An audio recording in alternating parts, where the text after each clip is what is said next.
Hello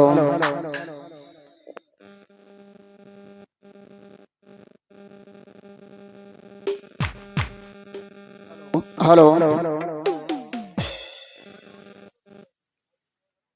makeup room से आवाज नहीं आनी चाहिए, ठीक है? हेलो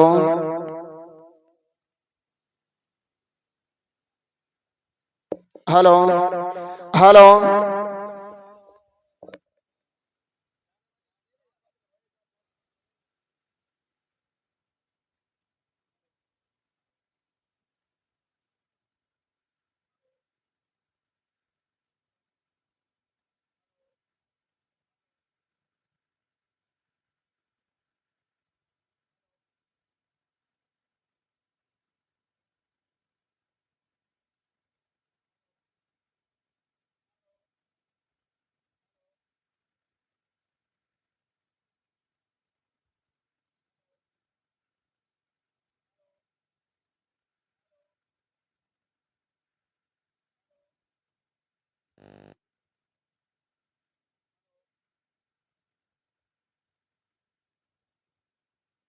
हेलो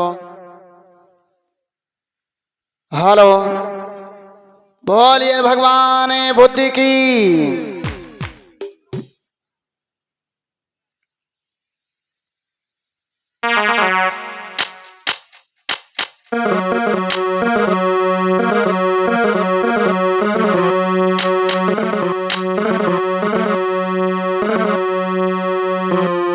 नमो तस् भगवतो अरहतो सम्मा संबुद्धस्स।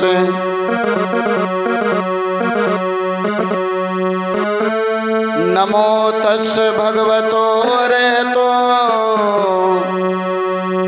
सम्मा संबुद्धस्स। नमो तस् भगवतो अरहतो सम्मा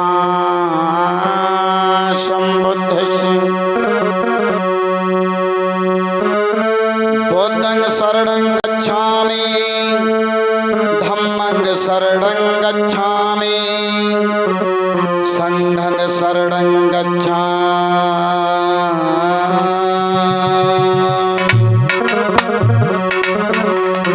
बुद्धं नमामि, धम्मं नमामि, संघं नमामि।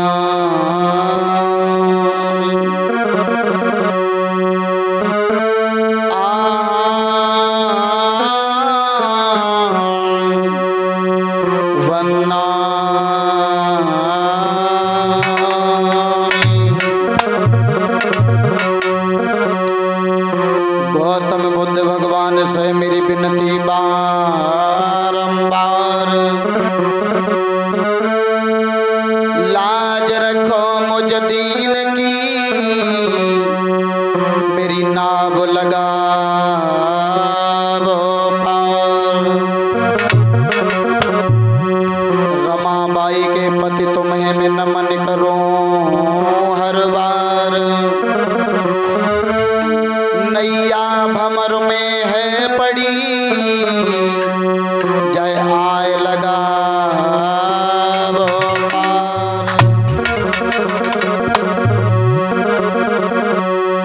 कि माता पिता को वंदना और गुरु को शीश नवाए। लाज रखो संकट हरो, सो तुमको रहे मनाए।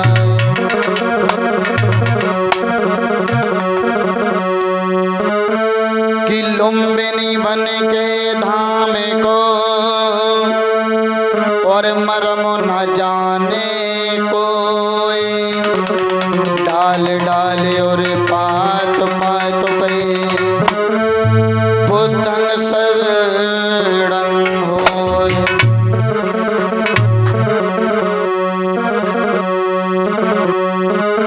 कि भीम भलाई कर गए, और मेट गए सब सूल। ऐसे दाता पुरुष को, सो गए नर नारी भूल। गुरुदेव नाम बोलल हम जिनका सर्व मंगल धाम है। उन पूज्य गुरुदेव बबलू बौद्ध को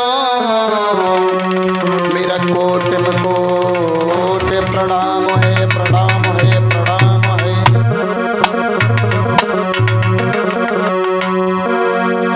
बोलिए भगवान बुद्ध की, बाबा साहब जी, पंचशील दरबार की,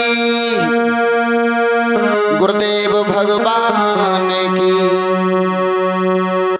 आवाज नहीं निकल रही है ना? है?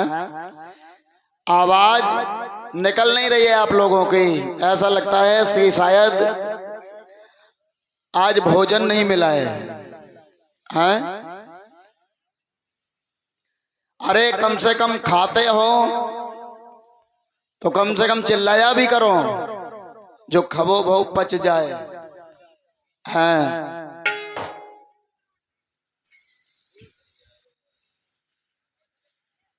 बोलिए भगवान बुद्ध की,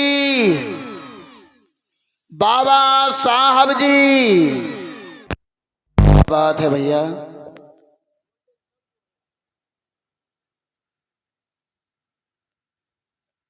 हेलो,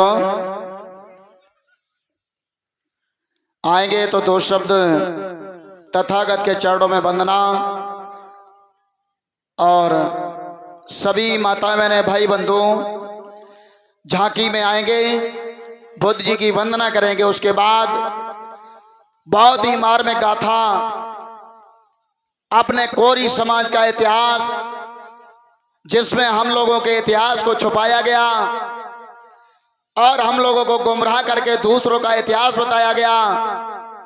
कहा गया कि झांसी की वीर रानी लक्ष्मीबाई ने युद्ध किया, लेकिन युद्ध करने वाली तो हमारे ही समाज की झलकारी बाई थी, जिन्होंने अपने प्राणों की आहुति दे करके झांसी की रक्षा की थी।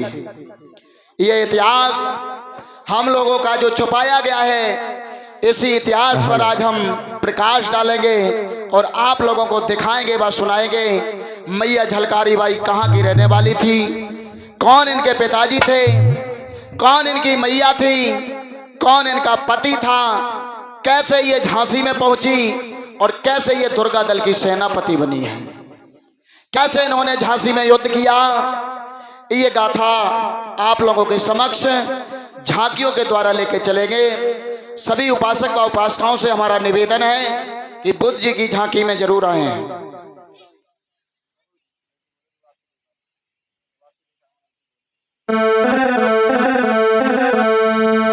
तो चलते हैं और सभी माता बहने बारी बारी से आएंगी। कि तथागत तुम्हें मनाऊं, दया हो, कि तथागत तुम्हें मनाऊं, और कोई पैर नहीं छुएगा, और रखियो हाथी तो सिर पे आज, तथागत तुम्हें मनाओ, रखियो सदा सर पे ही हाथ, तथागत तुम्हें मनाओ। हाँ, दया हो, कोई भी पैर नहीं छुएगा, बेटा रौनक, कोई पैर नहीं छुएगा, तथागत तुम्हें मनाऊं, दया हो, तथागत तुम्हें मनाऊं, रखियो हाथी तो सिर पे आज, तथागत तुम्हें मनाओ, रखियो सदा सर पे हाथ, तथागत तुम्हें मनाओ। दया हो, सभी लोग आएंगे बारी बारी से। पिता है शुद्धोधन राजा, पिता है शुद्धोधन राजा, पिता है शुद्धोधन राजा, पिता है शुद्धोधन राजा, प्यारे से बेटा को पाला, प्यार से बेटा को पाला, चरण में बलि बलि दाम, दया हो, रखियो हाथी तो सिर पे आज, तथागत तुम्हें मनाओ, रखियो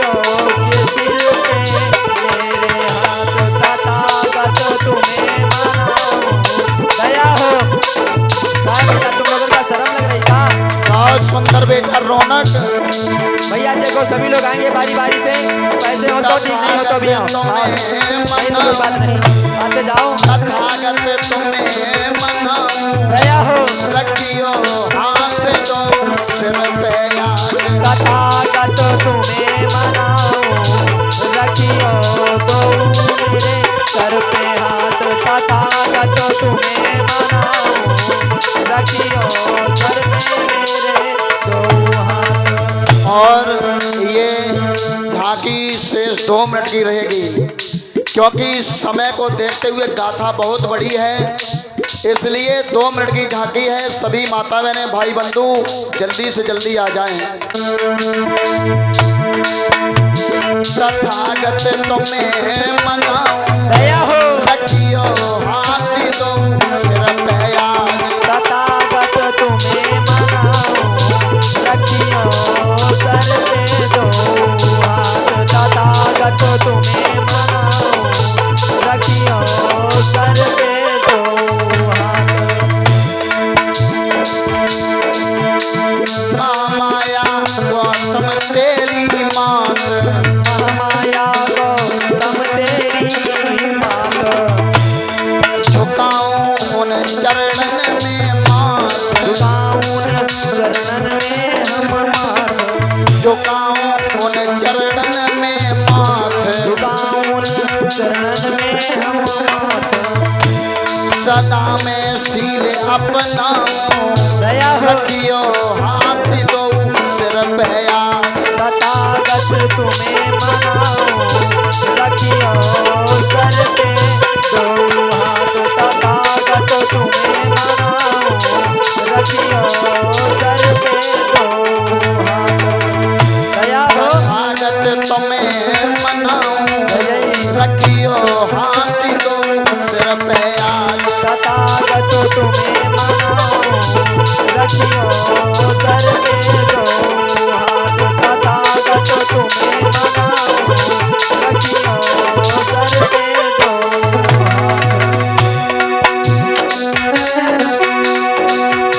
अरे पंचशील बतलाए बुद्ध को शीश नवाते दया हैं। हो अरे पंचशील बतलाए बुद्ध को शीश नवाते हैं। हम अपने माता पिता के चरणन शीश झुकाते हैं। क्या बात है गुरुदेव, दया हो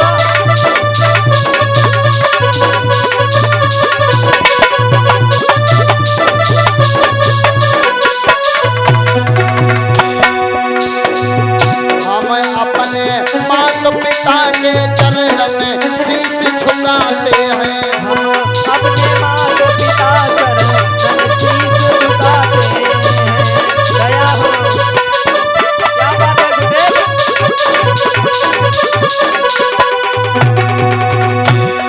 अरे कृपानिक गुरुवर कर दीजो, दया हो अरे कृपानिक गुरुवर कर दीजो। मेरी नाव पड़ी मझधार गुरुजी पार लगाए दीजो।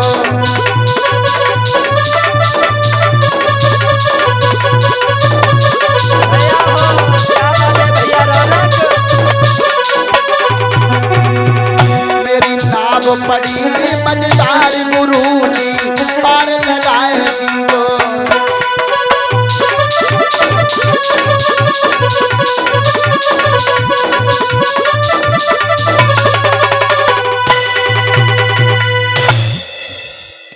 करुणा के सागर दया के भंडार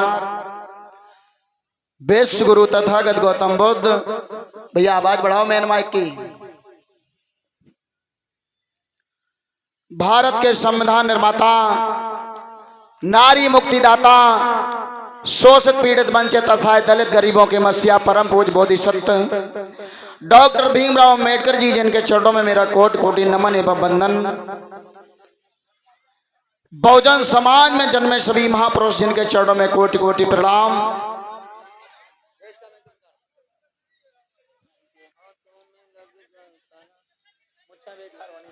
संत श्रोमणी रविदास जी, सतगुरु कबीर साहेब, जिनके चरणों में कोटि कोटि नमन एवं वंदन।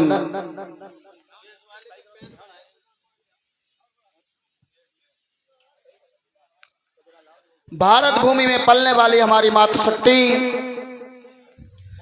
हम उम्र नौजवान युवा, बाप पिता तुल बुजुर्ग, नन्हे मुन्ने बाल गोपाल, आज आप लोगों के समक्ष इस ग्राम हरदुआ खालसा में बुद्ध भीम गाथा को चलते चलते चतुर्थ दिवस व्यतीत हो गया, रात्रि प्रारंभ हो गई है।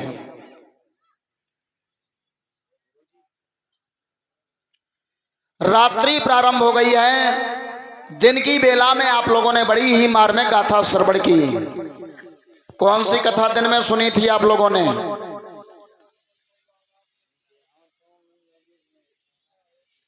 कौन सी कथा सुनी थी? याद रखा करो। गाथा आप लोगों ने श्रवण की थी। बाबा साहब का दाखिला हो गया था कहाँ? ग्राम सतारा में। आइए, दिन में थोड़ा स्वास्थ्य बिगड़ने के कारण एक फरमाइश आई थी मेरे पास में, और मुझे 50 रुपए देके सम्मानित किया गया था।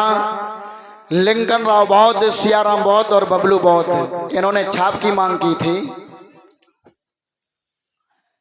और देखते हैं इसको भी। उससे पहले मैं थोड़े गाथा को लेकर के चलूंगा आप लोगों के समक्ष। जो इतिहास हम लोगों से छुपाया गया, और वही इतिहास आज मैं आप लोगों को बताने जा रहा हूं। मेरे भाइयों,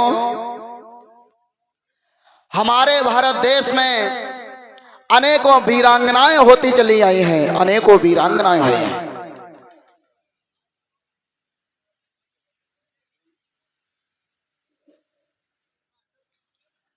अनेकों वीरांगनाएं हुई हैं मेरे भाइयों।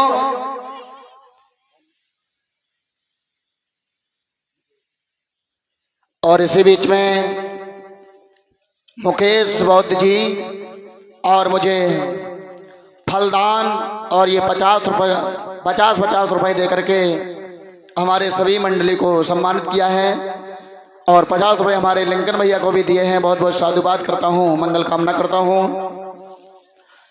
आएंगे हमारे दबे हुए इतिहास को दिखाने के लिए और आप लोगों को बताने के लिए आज का बड़ा ही भव्य कार्यक्रम। देश भारत में हमारे में अनेकों वीरांगनाएं पैदा होती चली आई हैं। मेरे भाइयों, ये वीर पुरुष भी हुए हैं, लेकिन वीरांगनाएं भी हुई हैं, जिन्होंने अपने देश को बचाने के खातिर अपने प्राणों की आहुति दे दी है। लेकिन आजकल की महिलाएं हैं, अगर वो लड़ाई लड़ेंगी तो घर में लड़ाई लड़ सकती हैं, लेकिन बाहर नहीं लड़ सकती हैं। बाहर नहीं लड़ सकती हैं, केवल अपने घर में ही फूटन कर सकती हैं। मेरे भाइयों, बहुत पुरानी कहानी है, और ये वीर झलकारी बाई कोरी।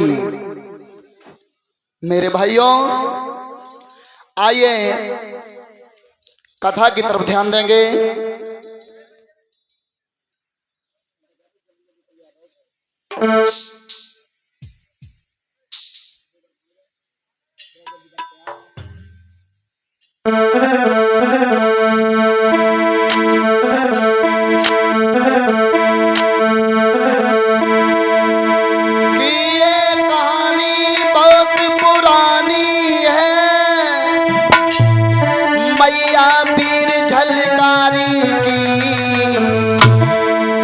और तुमको कथा सुनाते हैं झांसी की वीर झलकारी की।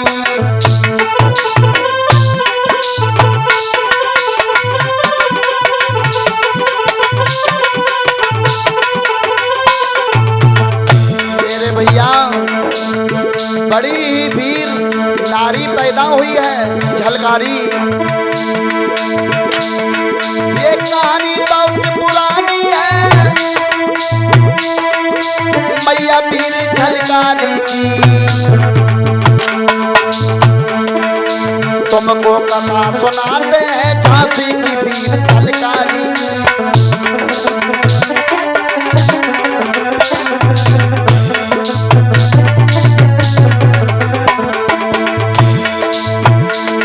लड़कर के झलकारी बाई ने अंग्रेजों को मार खदेड़ा था। लक्ष्मी बाई झलकारी का मेरे भ्राते एक साथ जोड़ा था।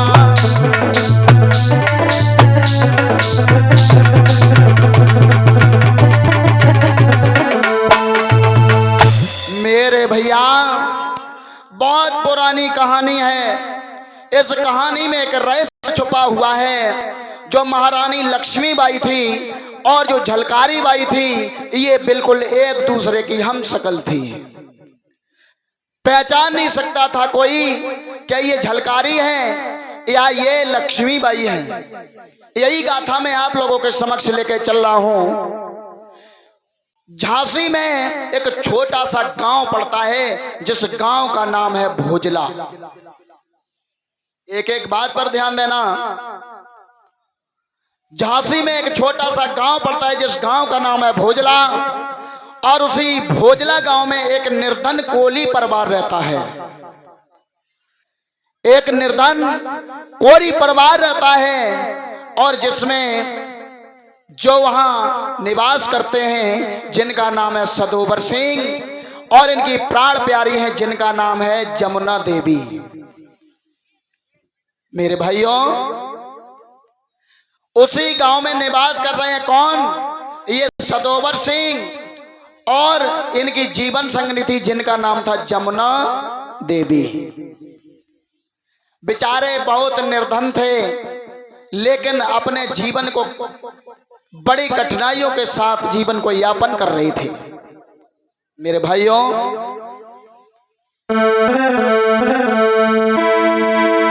की झांसी की ये बात भोजला ग्राम तुम्हें समझाऊं, और सदोबर सिंह जमुना देवी का हाल तुम्हें बतलाऊं।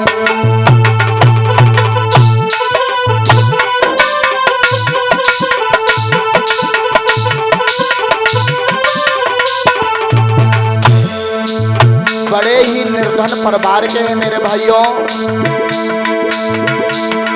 और झांसी की ये बात भोजला ग्राम तुम्हें समझाऊं, तुम्हें समझाऊं। और सदोबर सिंह जमुना देवी का हाल तुम्हें बतलाऊं।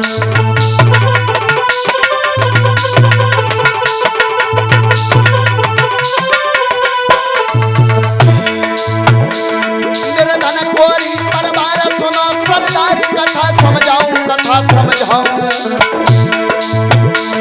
और झलकारी एक लली स्वभाव की भली सुनो समझाऊं।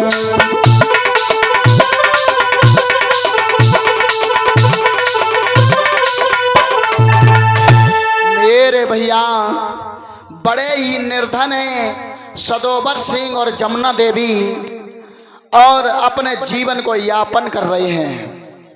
भैया बड़ी कठिनाइयों के साथ में अपने जीवन को चला रहे हैं, और एक जीवन को चलाना और एक परिवार का खर्चा उठाना हर किसी के बस की बात नहीं हुआ करती है लोगों। आज वो उनके घर में एक छोटी सी कन्या है, और जिस बेटी का नाम सदोबर सिंह ने बड़े प्यार से रखा है झलकारी। झलकारी कहते हैं छोटी सी बेटी है, लेकिन समय को बदलते देर नहीं लगती है भाइयों। ये झलकारी का जब जन्म हुआ और जमुना देवी के उदर से जिस समय झलकारी ने जन्म लिया, 22 नवंबर सन 1830 में। कब लिया जन्म? नोट कर लेना, 22 नवंबर सन 1830 में झलकारी बाई का जन्म हुआ है। मेरे भाइयों, जन्म हुआ लेकिन समय को बदलते देर नहीं लगती है। थोड़ा समय व्यतीत हुआ, इनकी मैया जो थी जमुना देवी, वो इनको छोड़ करके चल बसी है। जो हमारे वीर पुरुष हुए हैं, वीरांगनाएं हुई हैं, उन पर तो शुरू जन्म से ही उनके ऊपर पहाड़ टूट पड़ा। छोटी सी उम्र बेटी की, और उस बेटी के ऊपर मां का साया सदा सदा के लिए हट गया। बेटी बिल्कुल अकेली हो गई, और वो बेटी अपने पिता से प्रेम करती है, और पिता अपनी बेटी को बेटी समझ के नहीं बल्कि बेटा समझ के लालन पालन करते हैं। मेरे भाइयों, जब ये मां खत्म हो गई, झलकारी बुरी तरीके से रोती है जब मां की याद आती है। और मैं एक बात बता दूं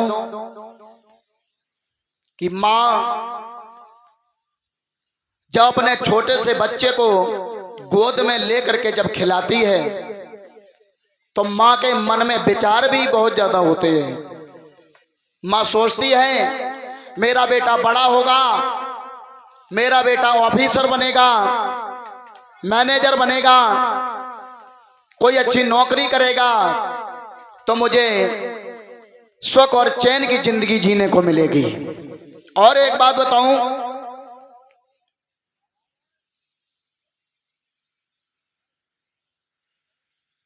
बहुत बहुत धन्यवाद प्रिय एस हमारे प्रदीप बहुत अम्बेडकर जी, और जो ये जयपुर से हमारी लाइव देख रहे हैं, बहुत बहुत धन्यवाद करता हूं।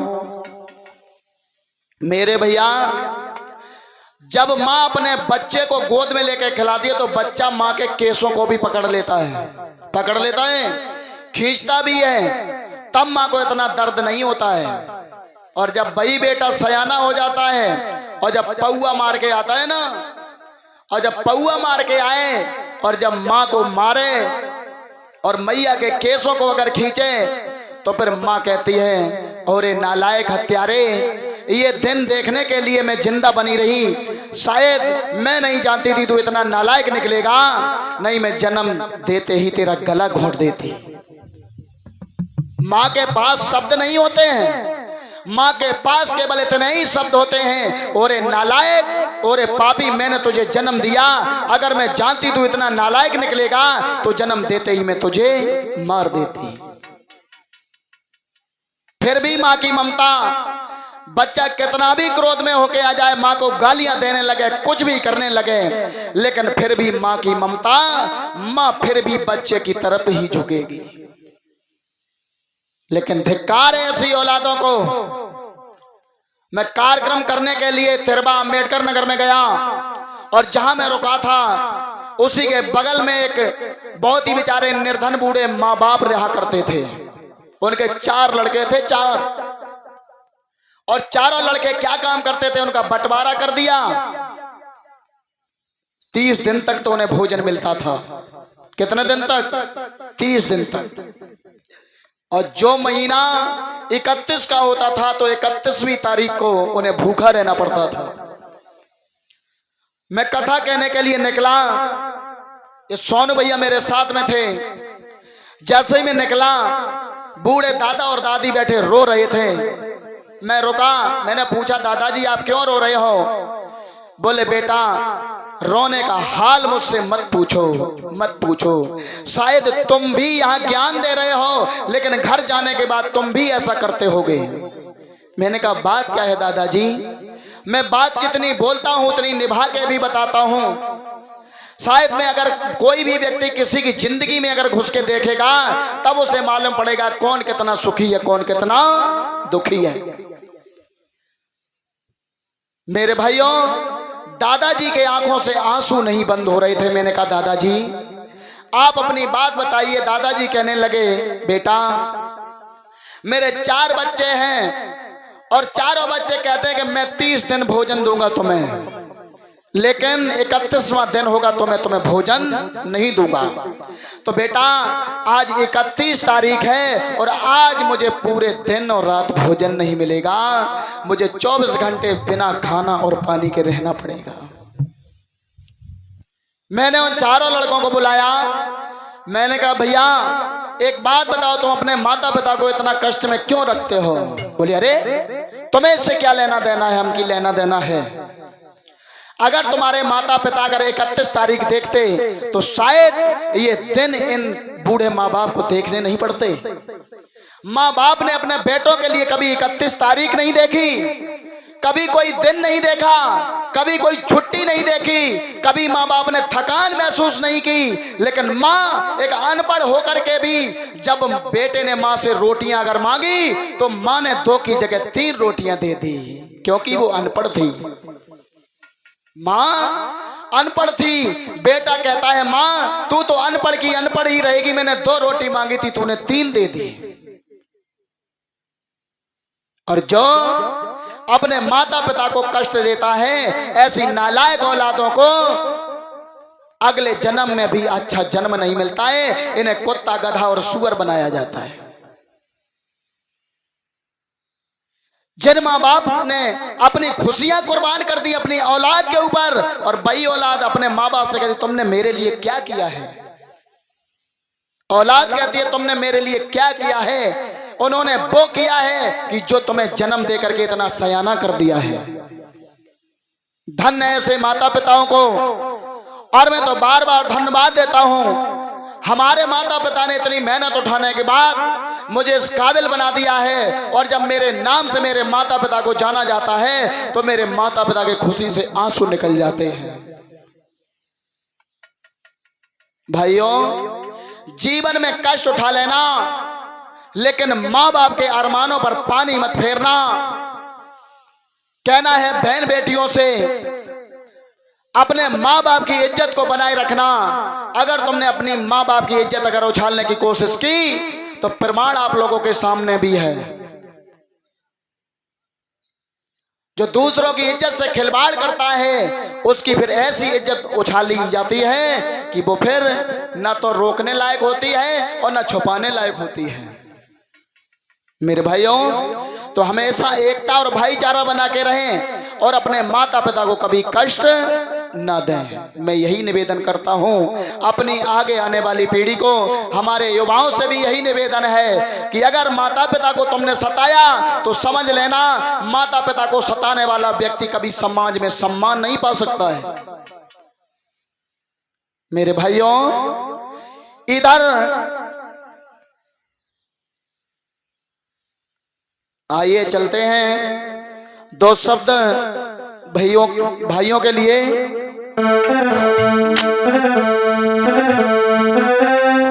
अरे अब की बरनी बबर शेर की पीर न ध्यान बिसर नहीं गाए। अरे लिंकन भैया की तो बरनी है ग्राम सराय के जे सरदार।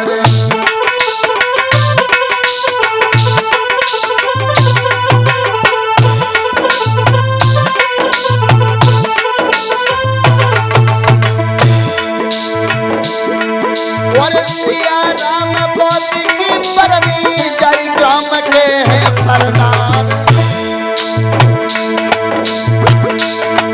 और 50 को रोट पवित्र कमाई आज भ्राता पे करो तो निबछार।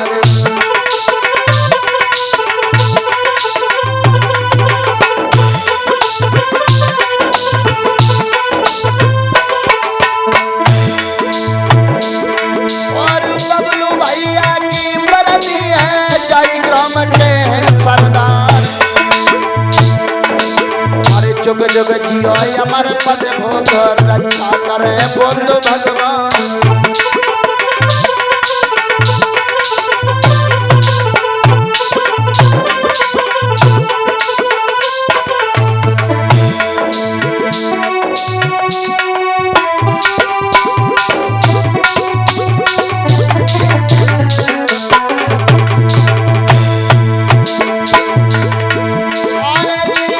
भैया की तो बरनी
पवित्र कमाई, भ्राता ले गए नाम कमाए।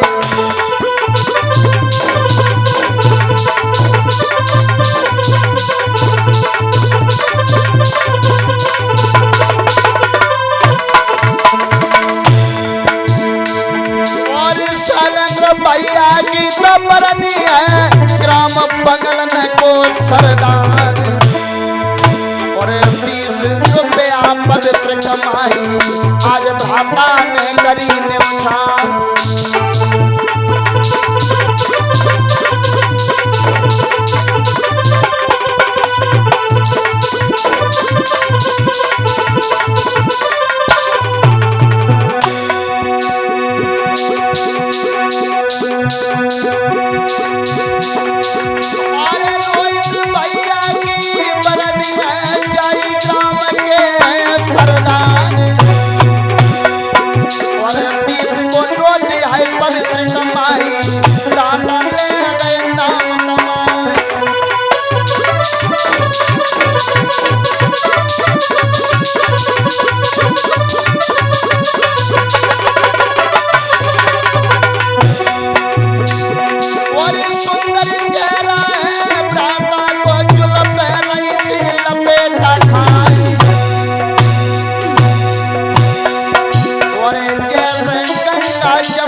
पत्थरा पड़े ज्ञानी को छप्पर छायरी, तेरी अकल पे पत्थरा पड़े ज्ञानी को छप्पर छायरी।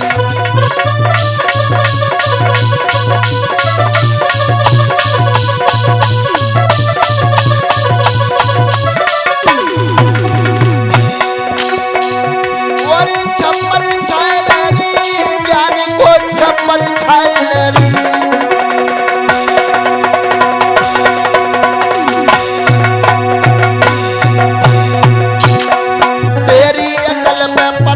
पड़े ज्ञानी को छप्पर छाए लहरी।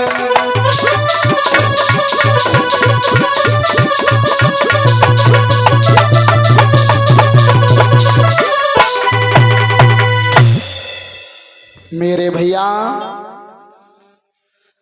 आज मेरे धम्म बंधुओं, जब मैया ने साथ छोड़ दिया और जब मैया ने साथ छोड़ दिया तो पिता ने अपनी बेटी को बड़े नाजों से पाल रहे हैं। कैसे? जल्दी आओ, समय नहीं दिखाई देत। मेरे भैया आज अपनी बेटी को बेटा के रूप में पालन पोषण कर रहे हैं। भैया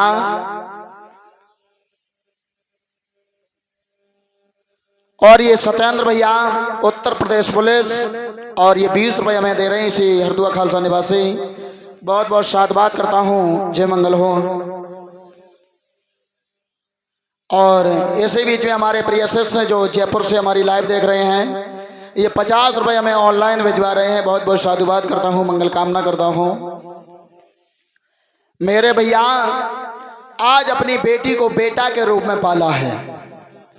बताइए, धन्य है वो पिता जो अपनी बेटी को, अपनी कलेजे के टुकड़े को और पालन पोषण कर रहा है। भाइयों, नन्ही सी बेटी है, दिल में बड़े अरमान हैं कि हम इस बेटी को लालन पालन कर लें। आ जाओ, बिटिया है, आओ जल्दी। मेरे भैया थोड़े अलर्ट रहा करो, वहीं दांत फाड़ते रहते हो सब लोग। पता नहीं इतने लोग में अंदर हैं, वो एक काम करना ही, अपने अपने मेकअप करो, अपने आ जाओ जल्दी निकल के।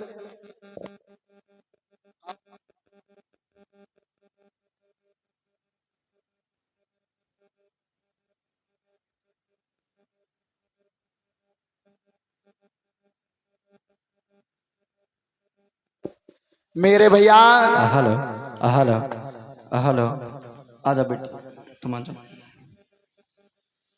अपनी बेटी को और बड़े प्यार से पाल रहे हैं। लला मनीष गुरुदेव मेरी तरफ ध्यान दो।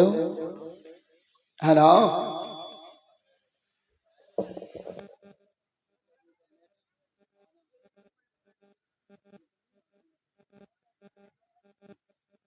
आजा बेटा आजा। मेरे भैया देखिए, ये पिता सदोबर सिंह हैं और अपनी बेटी झलकारी को और कैसे लालन पालन करते हैं, कैसे इसने प्यार और दुलार करते हैं, आजा देखेंगे। बेटा, चलो हमारे साथ खेलोगी, मैं तुम्हारा पिता हूँ, ठीक है बेटी, आओ हमारे साथ खेलो।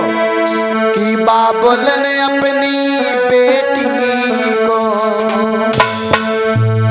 और बड़े नाजों से पाला है।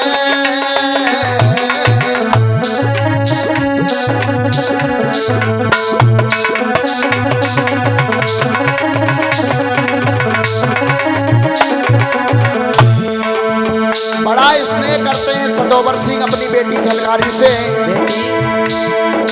बाबुल ने अपनी बेटी को बड़े नाजों से पाला है। बाबुल ने अपनी बेटी को बड़े नाजों से पाला है। बाबुल ने अपनी बेटी को बड़े नाजों से पाला है। बाबुल ने अपनी बेटी को बड़े नाजों से पाला है। जैसे पाले बेटा कोई वैसे बिटिया को पाला है।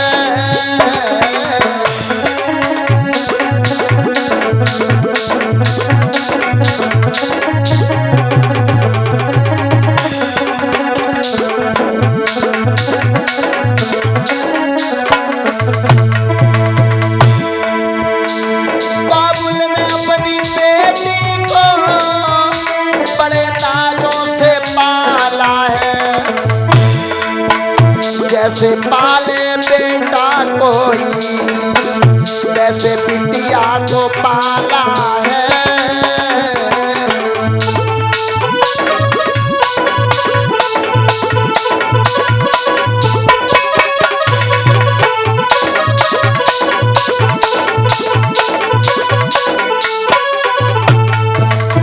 और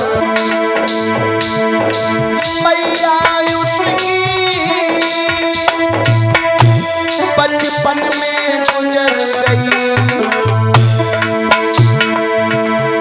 मैया उसकी भैया बचपन में गुजर गई। बेटी के बचपन को पिता ने ही संभाला है।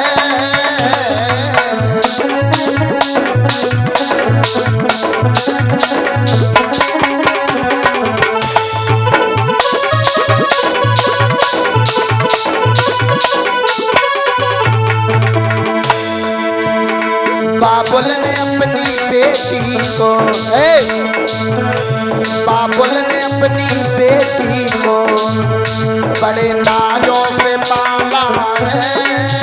बाबुल ने अपनी बेटी को बड़े नाजों से पाला है। बाबुल ने अपनी बेटी को बड़े नाजों से पाला है। बाबुल ने अपनी बेटी को बड़े नाजों से पाला है। जैसे पाले बेटा कोई जैसे पाले बेटा कोई वैसे बिटिया को पाला है।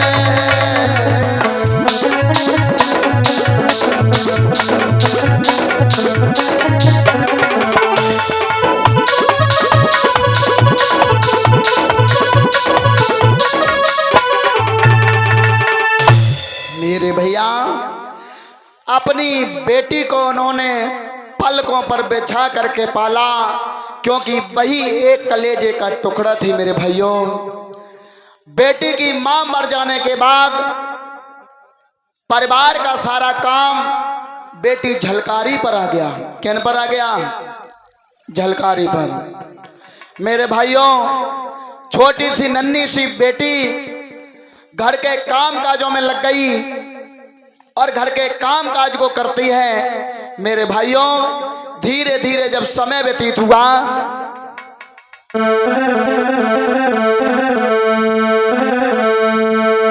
कि समय तो धीरे धीरे बढ़ रहे हो अरे मेरे भैया, कोई सुनियो कथा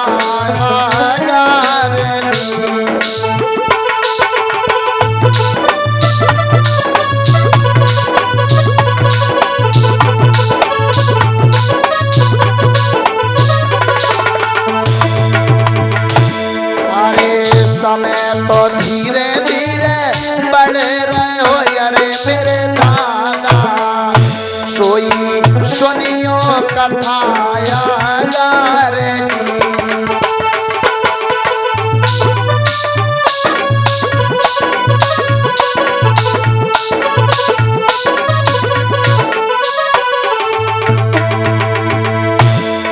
अरे आज कहानी कछु नहीं बनी अरे मेरे भैया, हम तुमको रहते बदलाई जी।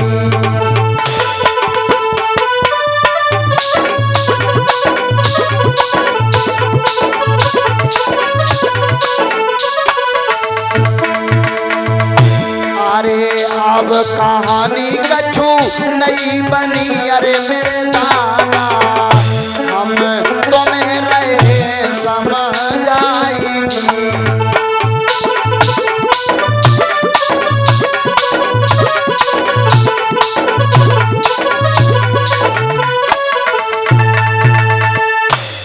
मेरे भैया, धीरे धीरे समय व्यतीत हुआ। बेटी आप जाओ, बैठो जाके लली। एक दिन की बात, घर में चूल्हा जलाने के लिए लकड़ियां नहीं थी। लकड़ियां तो मैया झलकारी अकेली ही चल पड़ी है बन के लिए कि मैं जा करके लकड़ियां। जब वो बेटी चली है कहां? उस वन में लकड़ियां लेने के लिए, लेकिन कोई ज्यादा उम्र नहीं लला मनीष, ज्यादा उम्र नहीं रहे बेटी की, केवल 9 बरस की आयु रहे। और 9 बरस की बिटिया छोटी सी, अगर आज के जमाने में अगर बिलैया कर दम मैं आऊं तो हो सके तो बिटिया रजाई में से मोड़ना ही निकाले।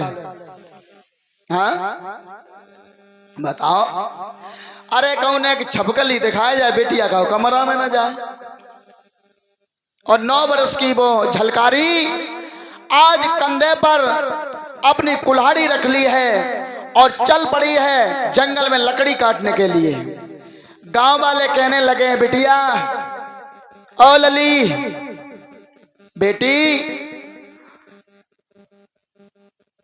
कहिए क्या कहना चाहती हो? यही झलकारी है और ये जंगल में जा रही है लकड़ी काटने के लिए। देख